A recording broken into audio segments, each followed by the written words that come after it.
In this video, I will show you how to download and install Dead Space. First, we need to download the Steam app. Open your Google Chrome and search for store.steampowered.com. Link in description. Click on the Install Steam button on this page. Once you've done that, at the top right corner of your screen, click on the .exe file and open it.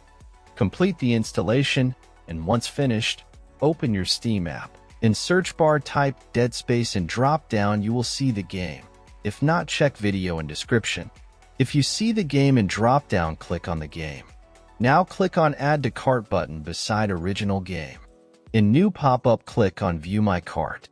Now click on blue Continue to Payment button. In payment methods, select your preferred payment method and proceed. After you're done with payment, next steps I will show with game I already own. After completing the purchase, go to your library. You can use the search box to find game you just bought or navigate directly to the games category. Next step I will show on game I own. First, click on the game you want to play. Now click Install.